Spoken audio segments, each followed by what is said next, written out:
"You're a freeloader!" my son shouted at the Christmas dinner table in my own home, where he lived at my expense. His wife nodded coldly, supporting his betrayal. The guests froze in shock when I calmly replied, "You have until morning to leave." The next day, the police knocked on the door. Before we continue, please subscribe to the channel and write in the comments what time it is where you are now. The front door clicked shut behind me, and Dylan's voice cut through the warm glow of Christmas lights before I'd even removed my coat. "Finally showed up. Thought you got lost in your book sorting again." He sprawled across my leather recliner like he owned it, phone screen reflecting the tree lights as his thumb scrolled endlessly. Didn't even glance up. 8 months of this. 8 months of coming home to find him claiming my space, my chair, my peace. I hung my coat carefully in the hall closet, water droplets from melted snow pattering onto the hardwood. The library volunteer shift had run late. Mrs. Henderson needed help with the holiday returns, but I'd hurried through the December cold to get home for Christmas Eve. "Good evening." I stepped into the living room, adjusting my sweater. "How are preparations for tomorrow going?" Stella emerged from the kitchen archway, dish towel in hand, back deliberately turned toward me. Her blonde hair was pulled into a tight ponytail that made her look younger than 32. More like the college student Dylan had married rather than the woman who'd been living in my house since April. "We'll handle tomorrow ourselves." Dylan's tone carried that familiar edge of dismissal. "Don't need your help." The fireplace crackled softly, casting dancing shadows across the room. I'd arranged the Christmas decorations myself 3 weeks ago.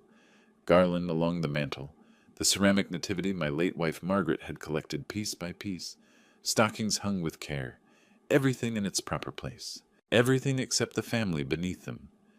"Everything's under control," Stella added without turning, her voice flat as winter pavement.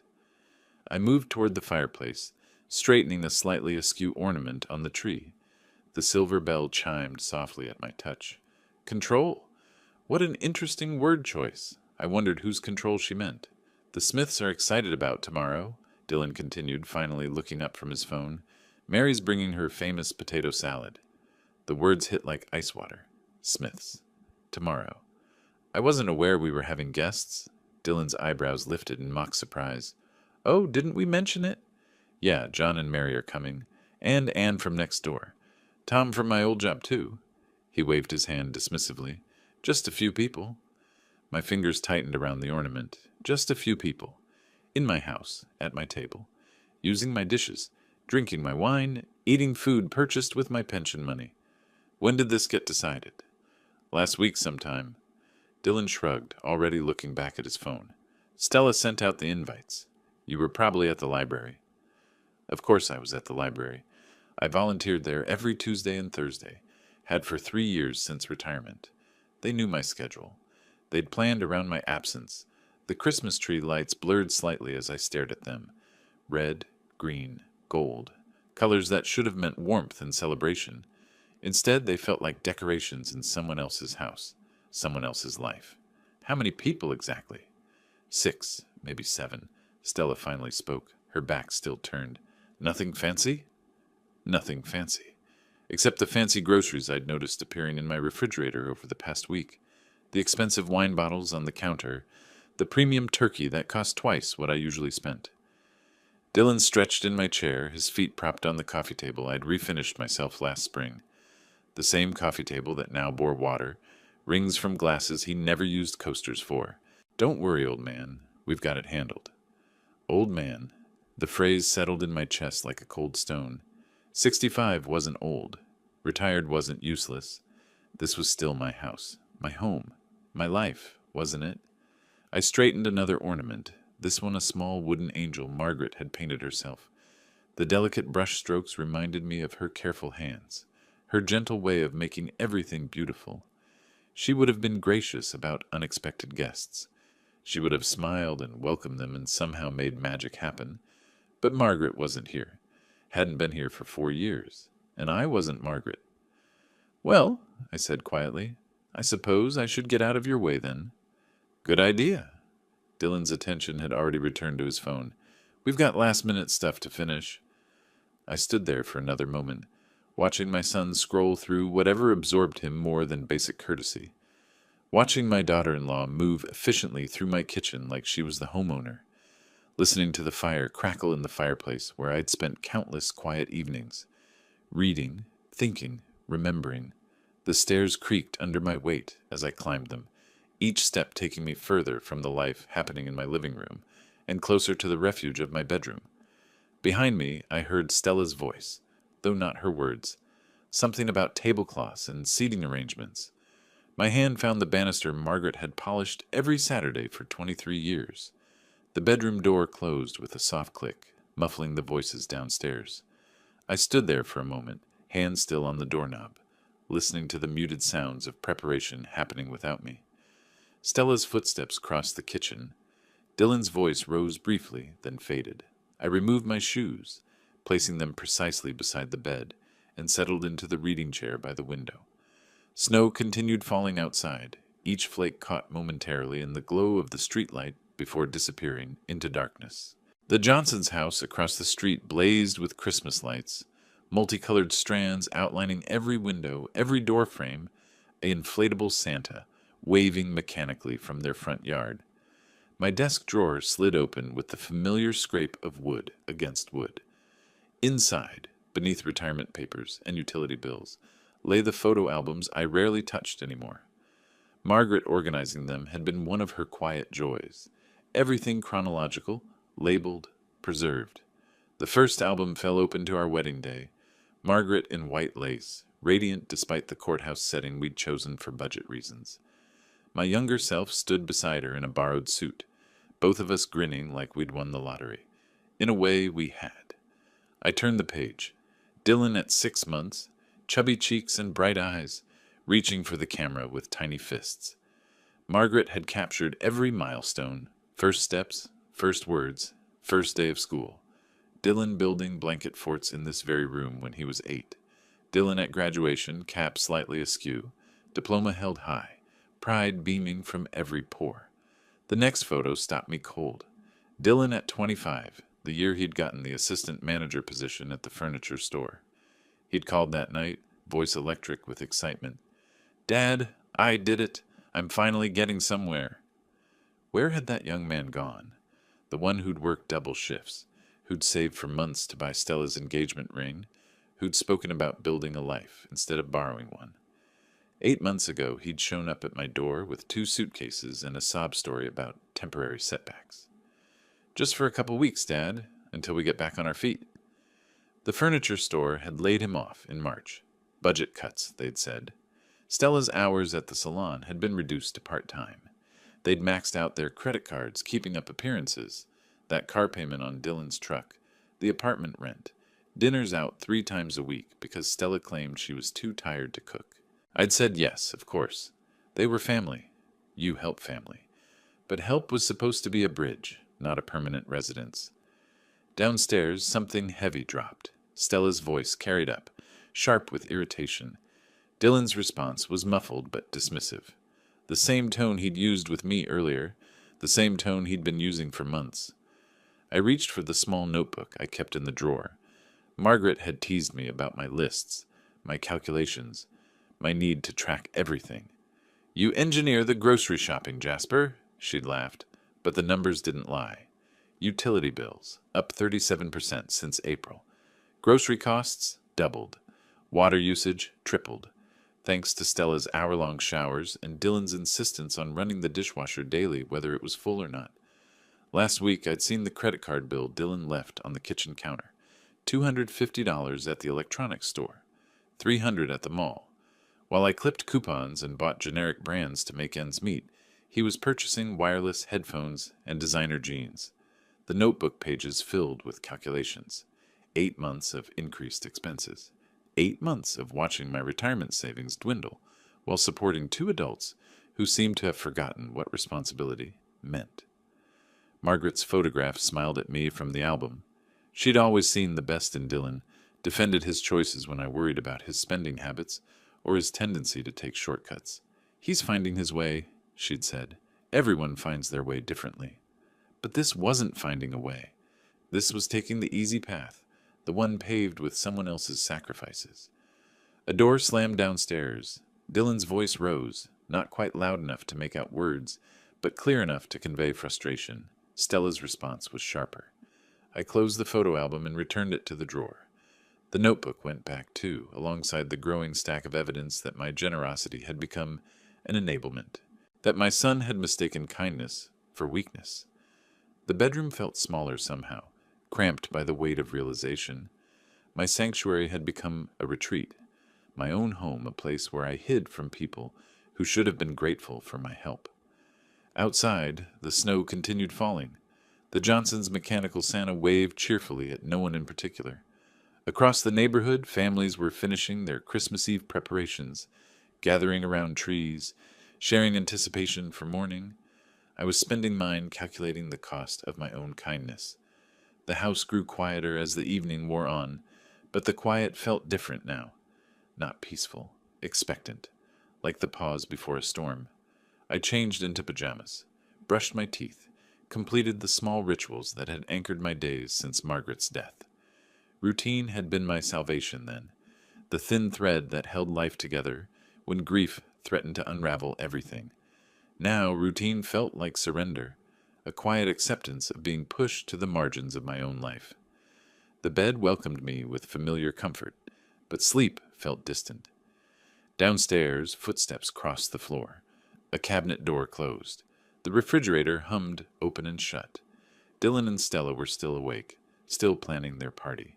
Their celebration, in my house, with my resources, at my expense.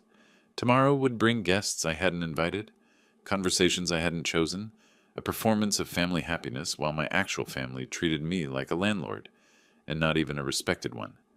The snow tapped gently against the window, and I listened to it like a countdown. Christmas morning arrived with the sound of clattering pans and running water. I woke naturally, no alarm needed.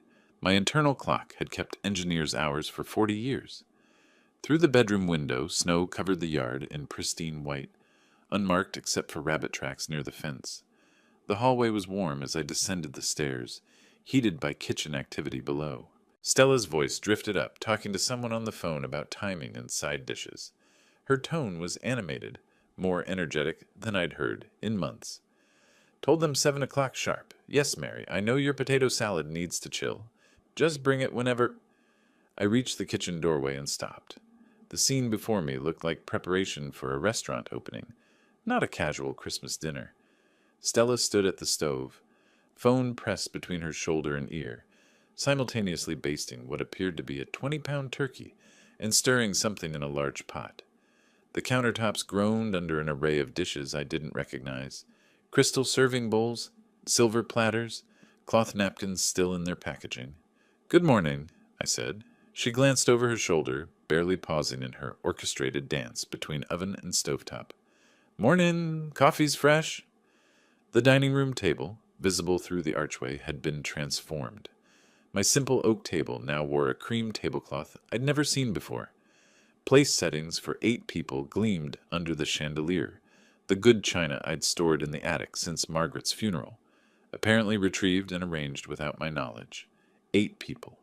Not 6 or 7, as Dylan had mentioned. 8. "Stella, how many people did you invite?" Dylan handled the invitations. "Ask him." She didn't turn around this time, focused on arranging what looked like 3 different types of bread in a wicker basket. I counted place settings again. 8 plates, 8 sets of silverware, 8 wine glasses. The centerpiece, an elaborate arrangement of pine boughs, red berries, and gold ribbon, cost more than I typically spent on groceries in a week. It would have been nice to know the exact number. It's Christmas. Friends are coming. Her tone suggested the conversation was over. The refrigerator revealed more surprises. 2 bottles of expensive wine, a cheese platter covered in plastic wrap, shrimp arranged on a serving tray. The vegetables were premium quality. Asparagus bundles tied with twine, baby potatoes, ingredients for what appeared to be homemade cranberry sauce. Dylan emerged from the living room, hair tousled, wearing the same clothes from yesterday. He headed straight for the coffee pot, without acknowledging me. "Your mother and I used to cook Christmas dinner together," I said to his back. "Simple meal, just family." "Well, this isn't just family anymore." He poured coffee into my favorite mug. the blue ceramic one Margaret had given me for my 60th birthday. We thought you'd want to celebrate properly. Properly, as if my quiet Christmases with Margaret had been somehow inadequate. Who exactly is coming? Dylan rattled off names like items on a shopping list. John and Mary Smith, obviously, Anne from next door, Tom Brown from the store, his girlfriend Lisa, maybe Rick from down the street if he doesn't have to work. He paused, thinking.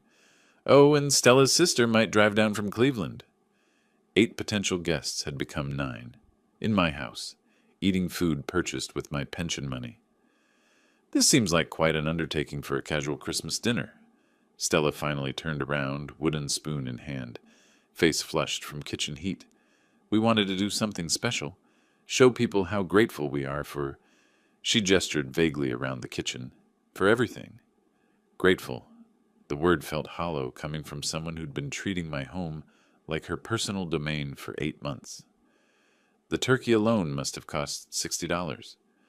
We wanted quality, Dylan said, defensive now. You always taught me not to cut corners. True. I had taught him that.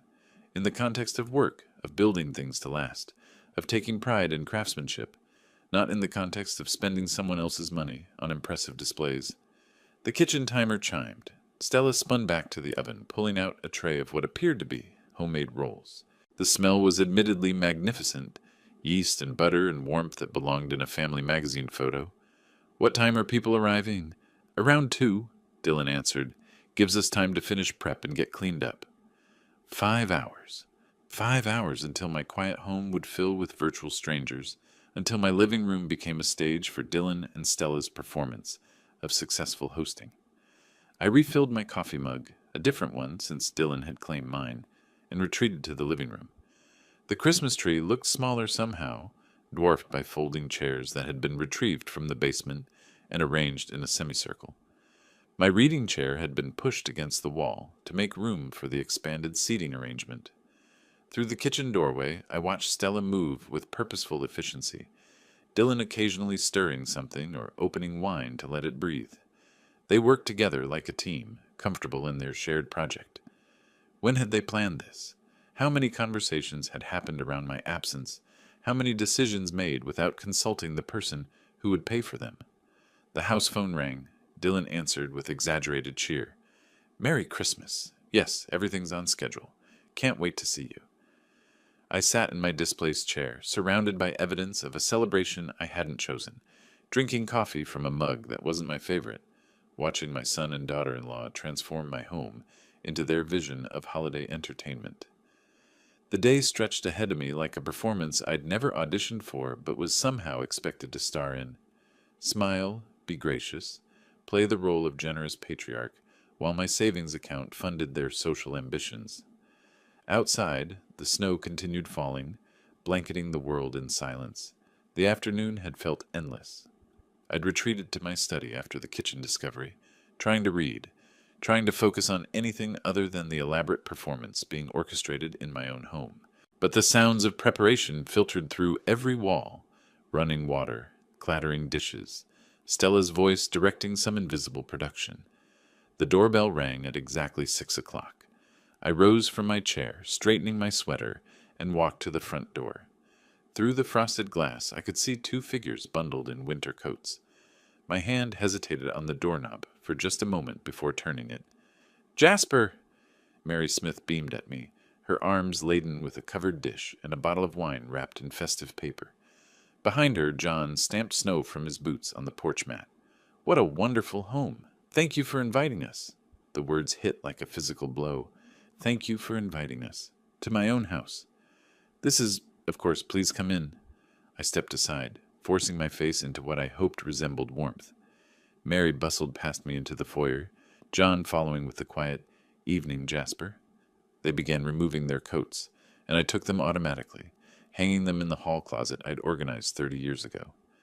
As I arranged their winter wear beside my own jacket, I wondered when I'd become a guest in my own home.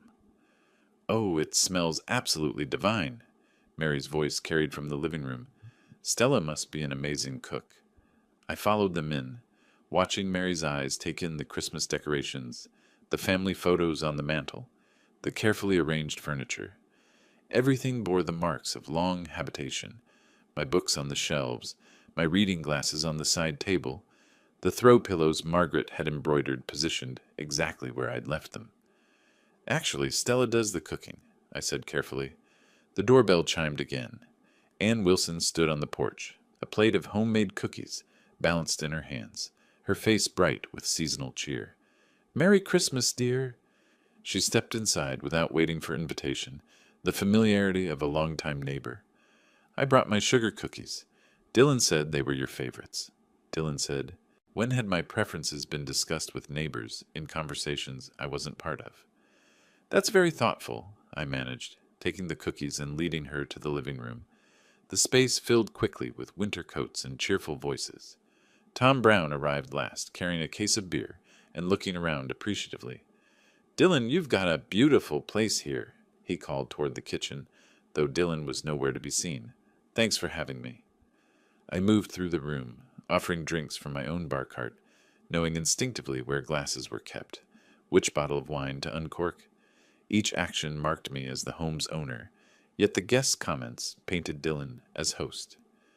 "You've decorated so beautifully for Christmas." Mary settled into the sofa, wineglass in hand.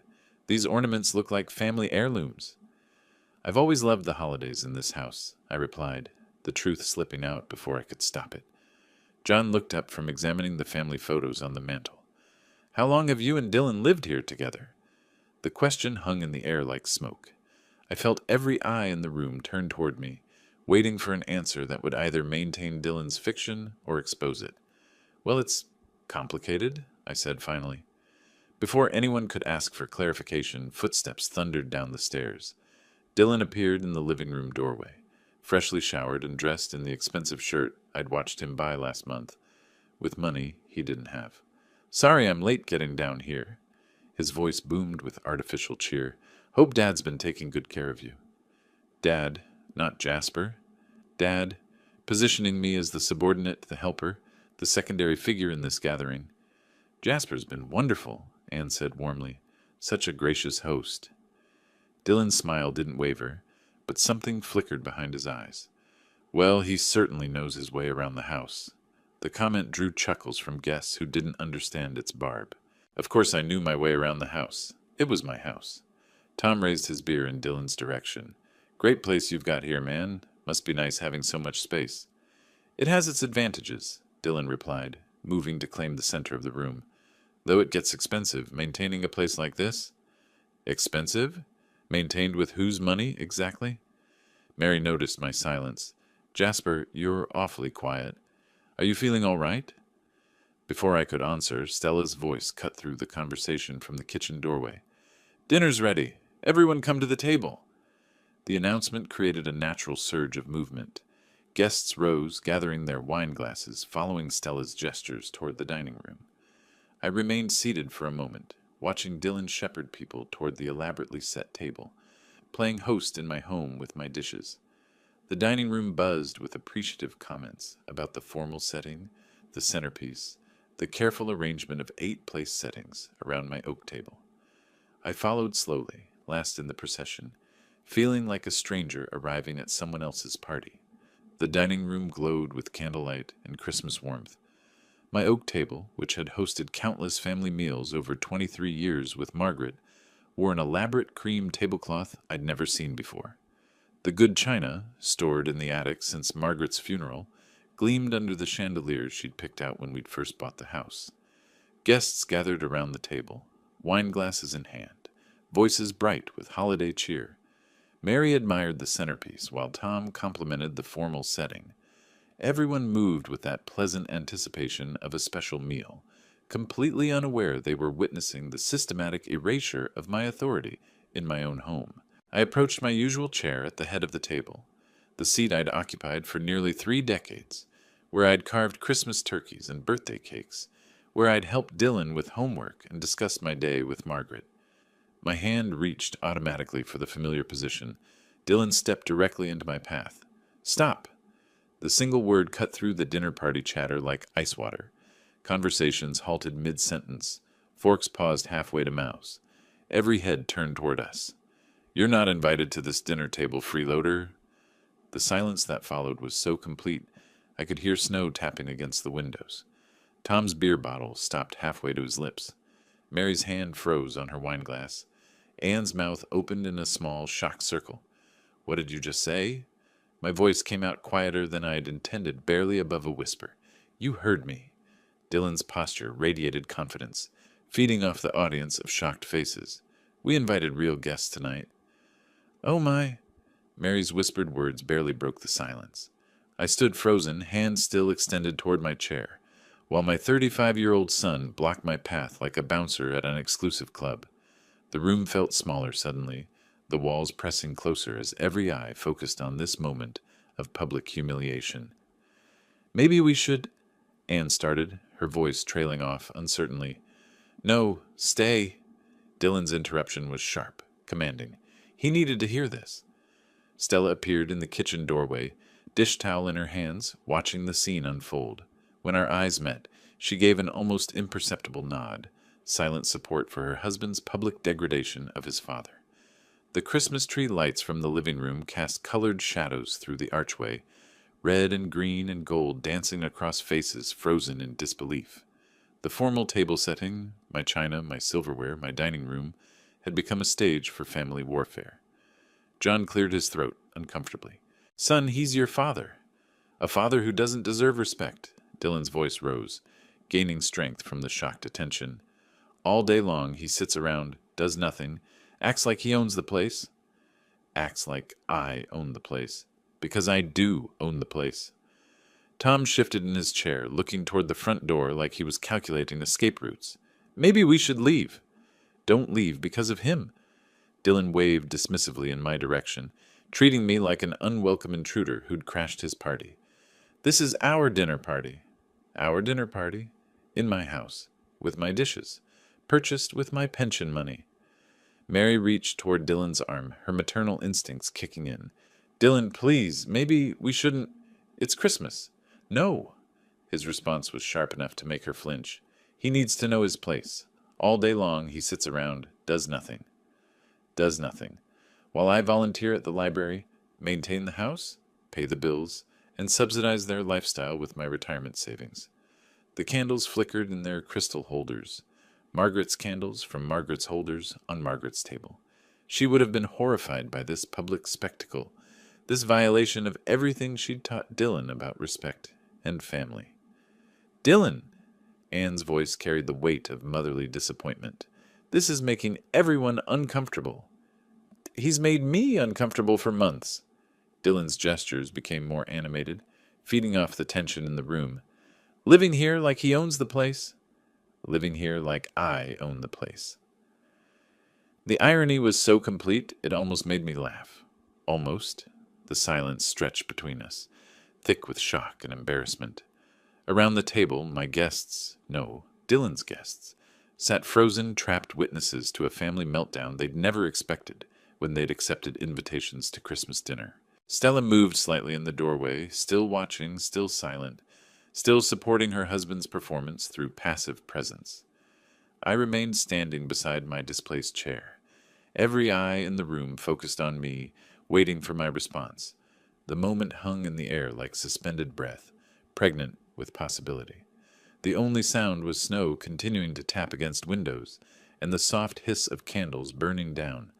The silence stretched until it became unbearable. I could feel 8 pairs of eyes watching me, waiting for my reaction to my son's public humiliation. Dylan stood beside my chair like a guard, chest puffed with artificial authority, feeding off the shocked attention of his audience. Mary reached across the table toward Dylan, her voice gentle but firm. "Dylan, please, maybe we shouldn't. It's Christmas." He jerked his arm away from her touch. "No. He needs to know his place. All day long he sits around, does nothing." John pushed back slightly from the table, his diplomatic instincts engaging. "Son, he's your father." "A father who doesn't deserve respect?" Dylan's voice carried across the dining room, bouncing off walls that had heard 40 years of family conversations, but never anything like this. "Living here like he owns the place." Anne shifted uncomfortably in her chair, her motherly features creased with concern. "This is making everyone uncomfortable." "He's made me uncomfortable for months." Dylan spun toward the guests, treating them like a jury he needed to convince. Every day I come home and there he is, sitting in my living room, reading my books, watching my television. My living room, my books, my television. Each possessive pronoun was like a physical blow. Tom Brown set down his beer bottle with deliberate care, the small sound echoing in the tense silence. Maybe we should leave. Don't leave because of him. Dylan's voice cracked with desperation now, as if he sensed his performance wasn't convincing his audience. This is our dinner party, our house, our life. But Mary wasn't buying it. Her eyes moved from Dylan to me, taking in my careful posture, my familiarity with the space, the way I naturally knew where everything belonged. Jasper, she said quietly, whose house is this? The question hung in the air like a sword. Dylan's face flushed red. We all live here together. It's complicated. No, Mary said, her voice gaining strength. It's not complicated. Whose name is on the deed? That doesn't matter. Dylan stammered, his confident facade cracking. John stood slowly, his height giving him authority in the suddenly charged room. Dylan, you called your father a freeloader, in what appears to be his own home, at Christmas dinner. You don't understand. Dylan's voice rose to near shouting. He acts like some generous patriarch, but he controls everything. Every penny, every decision, every moment of our lives. Controls everything. While he and Stella spent my money on designer clothes and elaborate dinner parties. Anne's voice cut through Dylan's mounting hysteria. How long have you been living here? We're not. Dylan looked wildly between his guests, realizing his carefully constructed narrative was collapsing. 8 months, but it was supposed to be temporary. 8 months, Tom repeated slowly. Rent-free? Stella finally spoke from the doorway, her voice barely above a whisper. We're getting back on our feet. On whose feet? Mary's question was surgical in its precision. Who pays the mortgage? The utilities? The food for this dinner? The questions came like arrows, each one finding its mark. Dylan's face cycled through emotions, anger, embarrassment, desperation, rage. He looked around the table at faces that had started the evening friendly and were now filled with dawning understanding. You all don't understand, he exploded. It's not that simple. Life is complicated. What's complicated, John said quietly, is disrespecting your father, in his own home, in front of guests he didn't invite. Dylan's performance was unraveling, thread by thread. The authority he'd tried to project through volume and aggression was being demolished by simple questions and quiet observations. He's controlling. He makes us feel like children. You're acting like children, Anne said, her grandmother's voice carrying the weight of decades watching family dynamics. Grown adults should pay their own way. The words hit Dylan like physical blows, his face contorted with fury, the mask of successful host completely abandoned now. Don't you lecture me. You don't know what it's like. I know what respect looks like, Mary said firmly, and this isn't it. Dylan whirled toward me, his finger pointed like a weapon. Look at him, just standing there, acting like the victim. I remained still, letting his words hang in the air, letting the guests see exactly who was creating this scene, who was destroying Christmas dinner with accusations and rage.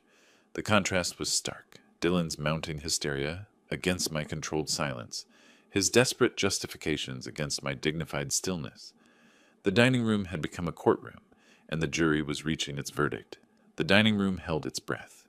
Dylan stood triumphant beside my chair, chest heaving from his emotional performance, while 8 pairs of eyes waited for my response to his accusations.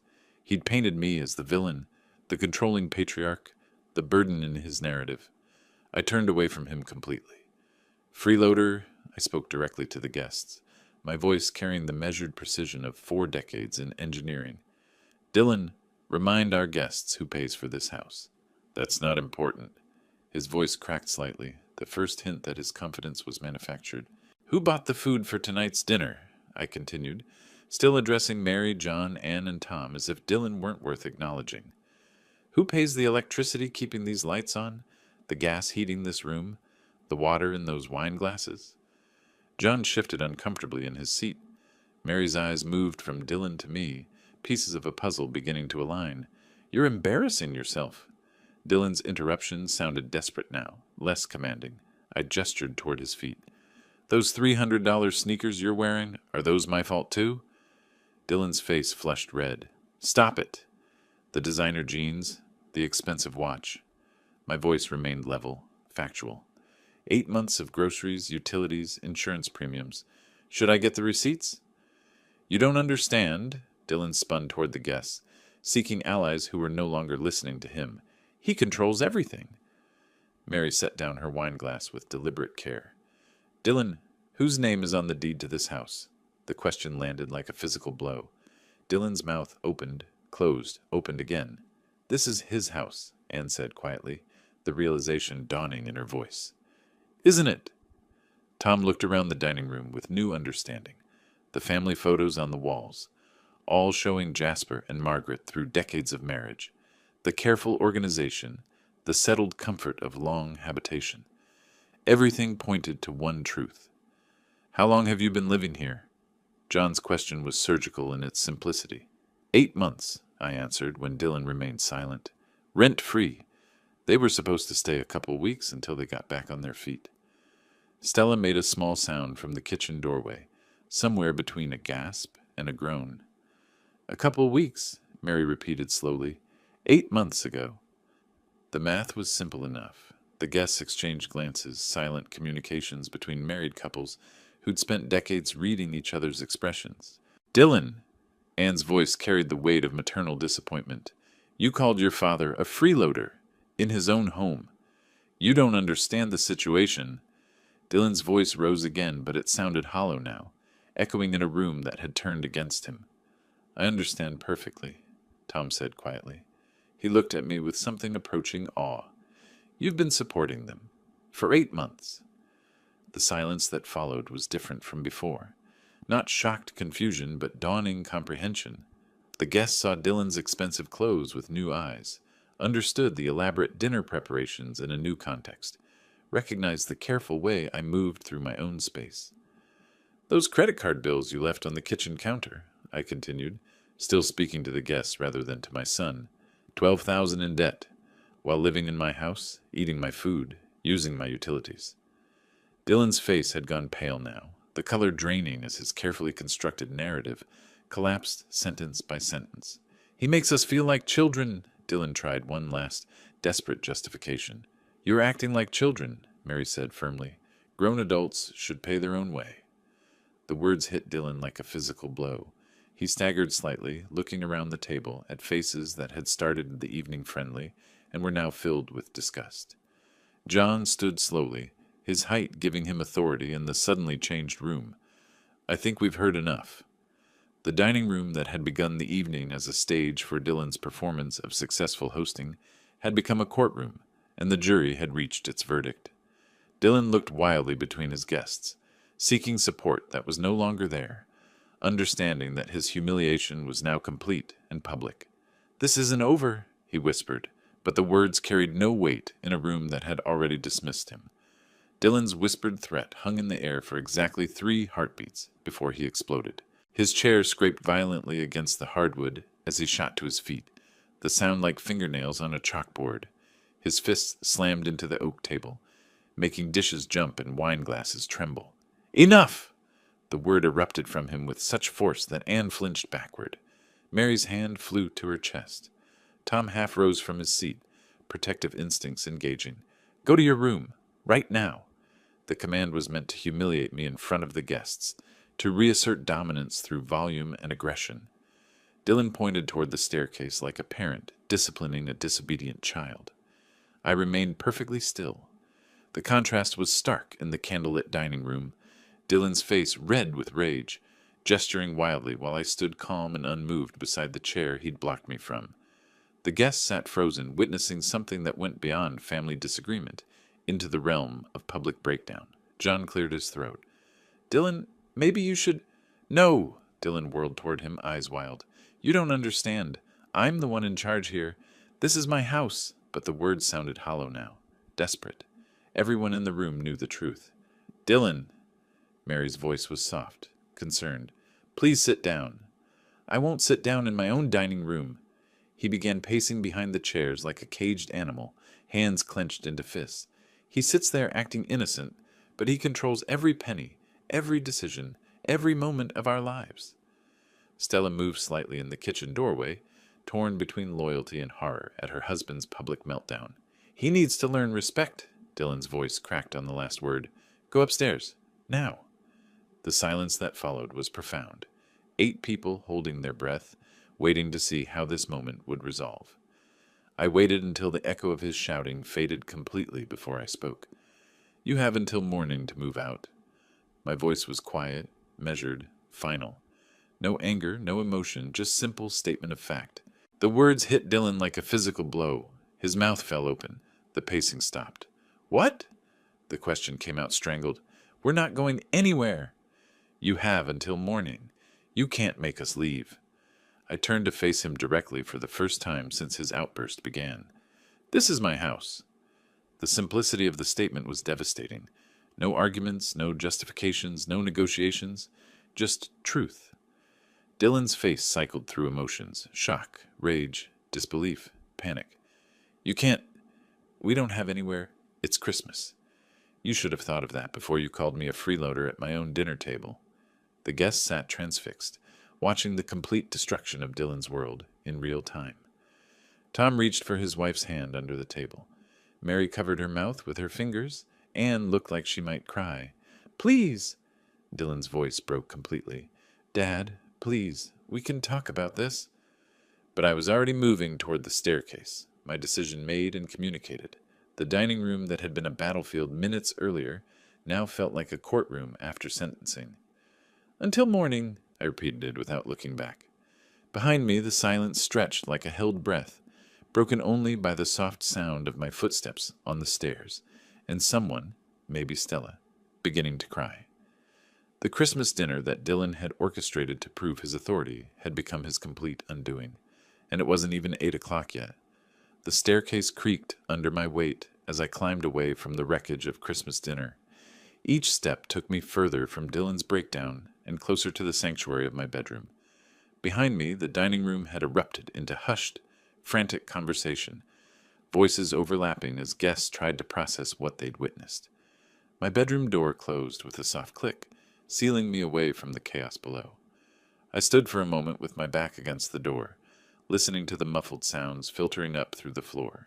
Dylan's voice, high and panicked, Stella crying, the scrape of chairs as people moved. I removed my dinner jacket, hanging it carefully in the closet beside suits I'd worn to Margaret's funeral, to Dylan's graduation, to retirement parties and birthday celebrations. The ritual of putting away formal clothes felt symbolic, somehow, shedding the costume of a performance I'd never auditioned for. The chair by the window welcomed me like an old friend. From here, I could see the driveway, the street, the normal Christmas lights twinkling in neighbors' windows. The world outside continued its holiday celebration, oblivious to the family drama that had just imploded in my dining room. Car doors slammed in the driveway. Engines started. One by one, the guests were fleeing the disaster Dylan had created. I watched headlights sweep across the snow as Tom's car backed out, followed by John and Mary's sedan. Anne's porch light flickered on across the street as she hurried home, probably eager to distance herself from the evening's ugliness. The house grew quieter as the exodus continued. Downstairs, voices rose and fell, Dylan and Stella having what sounded like an argument. Something crashed, maybe a plate being slammed down too hard. Then Stella's voice again, pleading, reasoning, trying to salvage something from the wreckage. 35 years I'd waited for him to act like an adult. 35 years of watching him take shortcuts, make excuses, expect others to clean up his messes. Margaret had always believed he'd eventually mature, find his way. Give him time, she'd said. He'll figure it out. But time had run out. 8 months of supporting him financially while he treated me like an intruder in my own home. 8 months of watching him spend money he didn't have while I clipped coupons to make ends meet. 8 months of being treated like the help in my own house. The snow continued falling outside, steady and silent. The Johnsons' inflatable Santa still waved mechanically from their front yard, oblivious to human drama. Christmas would continue tomorrow, regardless of family feuds or eviction ultimatums. Around 9 o'clock, the house finally fell silent. No more arguing, no more crying, no more sounds of frantic activity. Either Dylan and Stella had exhausted themselves, or they'd retreated to the guest room to plan their next move. I settled deeper into my chair, feeling something I hadn't experienced in months: peace. The familiar comfort of my own space, my own thoughts, my own decisions without interference or judgment. Tomorrow would bring consequences. Dylan would test the ultimatum, probably believing I didn't have the resolve to follow through. He'd learned tonight that his public humiliation tactics had backfired spectacularly, but desperation might drive him to try other approaches. Let him try. I'd spent 40 years solving engineering problems, analyzing systems, finding solutions. Dylan had become a problem with a clear solution: removal. The bedroom clock ticked past 10. Outside, the neighborhood had settled into Christmas night quiet. Porch lights dimmed, windows glowing softly with tree lights and family warmth. Normal families finishing normal celebrations. I'd have a normal Christmas again, starting tomorrow. The house creaked softly around me, settling into winter silence. Whatever sounds came from downstairs now were too faint to reach my sanctuary. For the first time in 8 months, I felt like I was home. The first thing I noticed when I woke was the silence. No running water from their bathroom, no footsteps overhead, no sounds of movement that had become the soundtrack of 8 months of unwanted cohabitation. 10 o'clock on the digital clock beside my bed. The deadline had passed 2 hours ago. I showered and dressed with deliberate care, choosing clothes that conveyed authority: pressed slacks, collared shirt, the leather belt Margaret had given me for our 20th anniversary. Every action felt ceremonial, preparing for a conclusion that had been inevitable since Dylan's first month of making excuses instead of progress. The staircase creaked under my weight as I descended into the aftermath of last night's disaster. Sunlight streamed through windows I hadn't bothered to close the curtains on, illuminating the wreckage of what was supposed to be Christmas dinner. Wine glasses sat abandoned on every surface, some still containing dregs of expensive wine purchased with my pension money. Plates with congealed gravy and cold turkey dotted the dining room table like evidence in a crime scene. The good china, Margaret's china, looked violated somehow, stained with the residue of family warfare. Dylan's leather jacket hung over the back of my reading chair, the price tag of $200 etched in my memory from the day I'd watched him buy it. Stella's cosmetics were scattered across the bathroom counter upstairs, her expensive face creams and serums claiming territory like a small invasion. I made coffee in a kitchen that still smelled of last night's turkey, listening for any sounds from the guest bedroom. Nothing. They were sleeping in, confident in their assumption that the old man had been bluffing. 35 years of watching me bend, compromise, and accommodate had taught them I was all bark and no bite. The morning felt different than yesterday's tense anticipation. No anxiety, no second-guessing. The decision had crystallized during the night into something clean and final. They'd had their chance to leave with dignity. They'd chosen defiance instead. I settled at the kitchen table with my coffee, positioning myself with a clear view of the hallway leading to their bedroom. The house felt larger somehow, as if removing the weight of their presence had opened up space I'd forgotten existed. Through the window, I could see the Johnsons across the street hanging Christmas lights they'd apparently forgotten to put up before the holiday. Normal people having normal problems, not hosting adult children who called them freeloaders in their own homes. The coffee was good, the expensive blend Dylan had insisted on buying, another small irony in a situation full of them. I'd drink the rest of it after they were gone, a small victory toast with ingredients purchased using my generosity and thrown back in my face. Clock hands moved with mechanical precision toward 11. Still no sounds from upstairs. Still no acknowledgement that they'd missed the deadline. Still no signs of packing or preparation. Their silence was its own form of communication, a bet that I lacked the resolve to follow through on my ultimatum. They were about to learn how expensive that bet would prove to be. At exactly 11 o'clock, floorboards creaked overhead. The sound of feet hitting the floor, muffled conversation, the toilet flushing. Finally awake and probably discussing strategy for managing the aftermath of last night's explosion. I remained seated with my coffee, waiting, patient as I'd been for 8 months, but with an entirely different purpose now.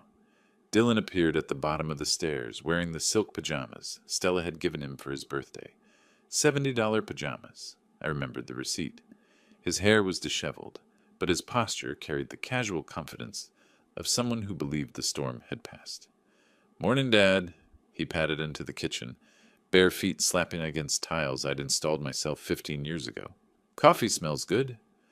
I watched him pour a cup using the mug Margaret had painted in her ceramics class, the one with "World's Best Husband" in her careful script.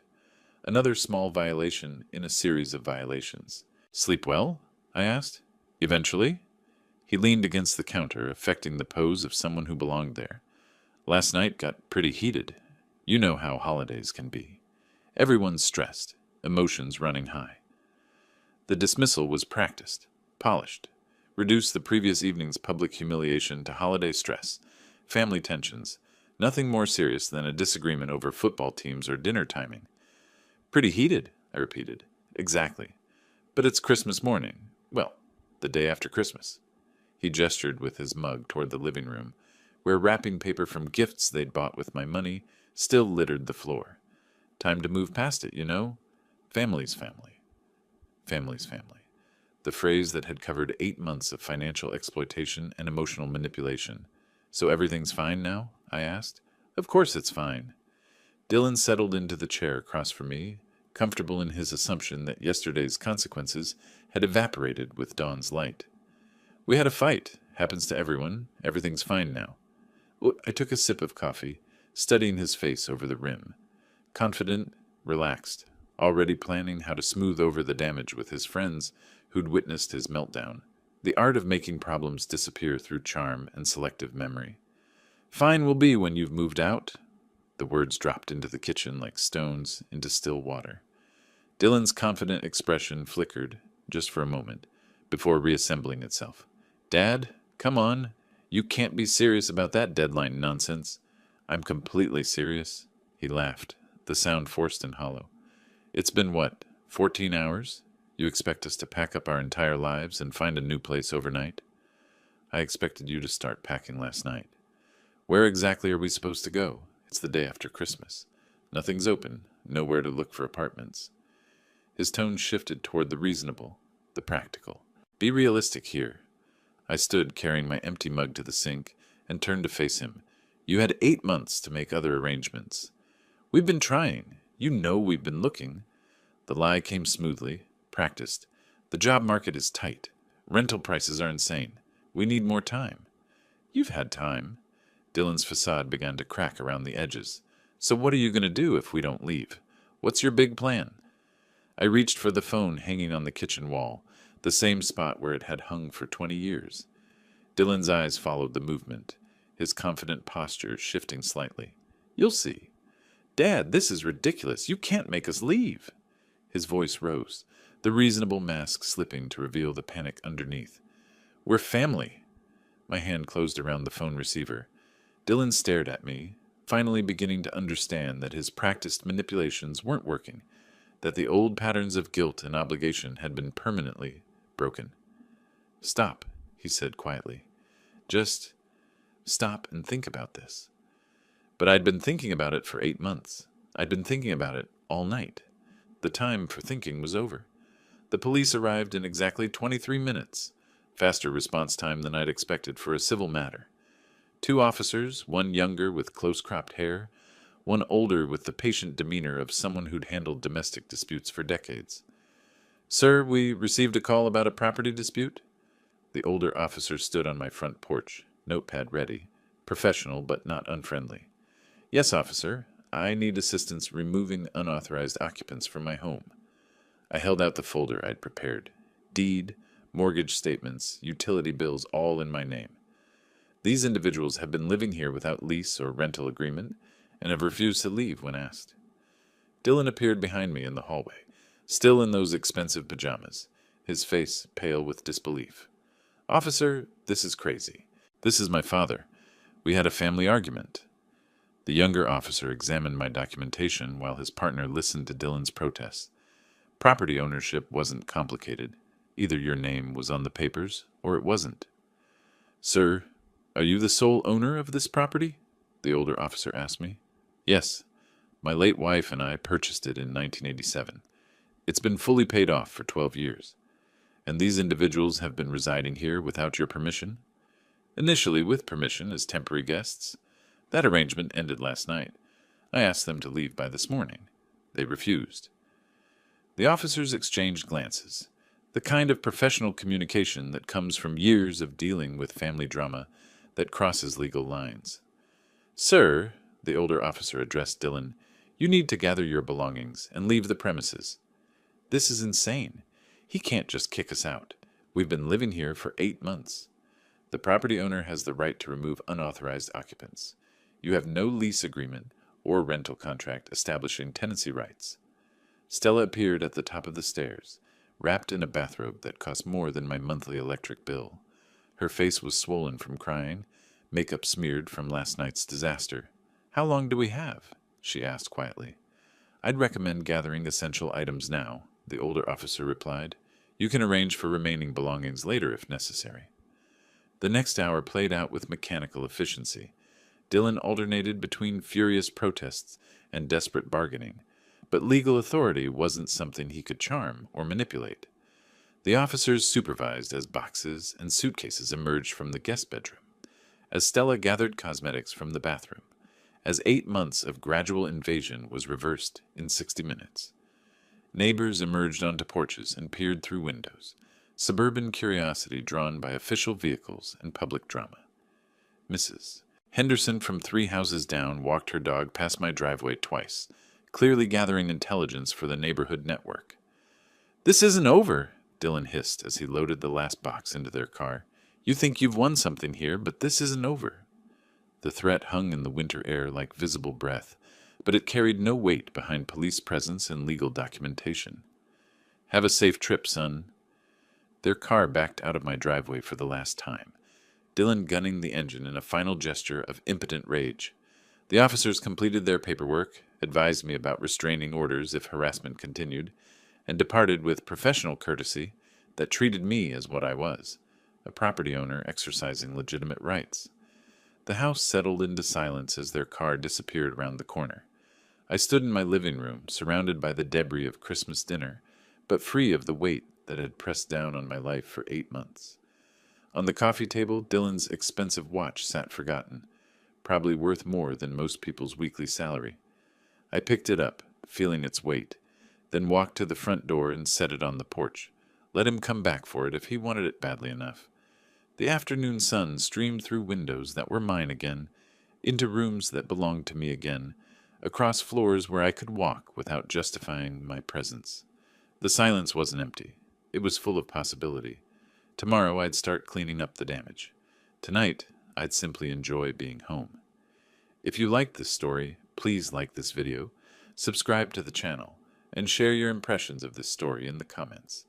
To listen to the next story, click on the box on the left. Thank you for watching.